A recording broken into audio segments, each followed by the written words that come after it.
জিজ্ঞেস করেছেন কিভাবে দ্রুত ধনী হওয়া যায়, ঠিক? জি ঠিক। সেরা সমাধান 5 ওয়াক্ত সালাত আদায় করুন, আর ফজরের আগে 2 রাকাত সুন্নাত মিস করবেন না। আপনি কি জানেন শীর্ষ 10 জন ধনী ব্যক্তির তালিকায় 4 নম্বরে বিল গেটস, 2 নম্বরে জেফ বেজস, তো 3 নম্বরে জেফ বেজস, 2 নম্বরে এলন মাস্ক, 1 নম্বরে কে? একজন মুসলিম যে ফজরের সালাত এবং সুন্নাত আদায় করে, সে এদের চেয়েও ধনী। কারণ নবী সাল্লাল্লাহু আলাইহি ওয়াসাল্লাম বলেছেন যে ফজরের 2 রাকাত সুন্নাত পৃথিবী এবং এর মধ্যে যা কিছু আছে তার চেয়েও বেশি মূল্যবান। অন্য সব সালাত সময় মতো পড়ি, ফজর আমি উঠতে পারি না।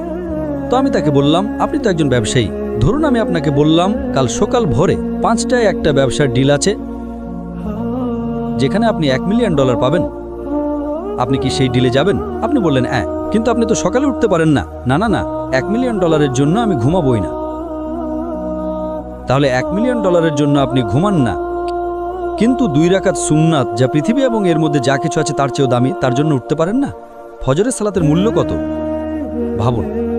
সমস্যা হলো আমরা হাদিস শুনি কিন্তু বিশ্বাস করি না, কোরআন পড়ি কিন্তু বিশ্বাস করি না।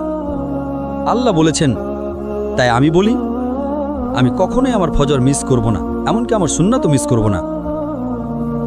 কেউ আমাকে $1 মিলিয়ন দিলেও না। আপনি কি জানেন সেরা ব্যবসা কোনটা? আল্লাহ সূরা বাকারা 2 নম্বর অধ্যায়ে 261 নম্বর আয়াতে বলেছেন, যদি আল্লাহর পথে একটা শস্যদানা দান করেন, আল্লাহ আপনাকে 7টা শীষ দেবেন এবং প্রতিটাতে 100টি করে দানা থাকবে। তার মানে একটা দানা 700 গুণ হয়ে যায়। আপনি আমাকে জিজ্ঞেস করেছেন কিভাবে দ্রুত ধনী হওয়া যায়, ঠিক? জি ঠিক। সেরা সমাধান 5 ওয়াক্ত সালাত আদায় করুন।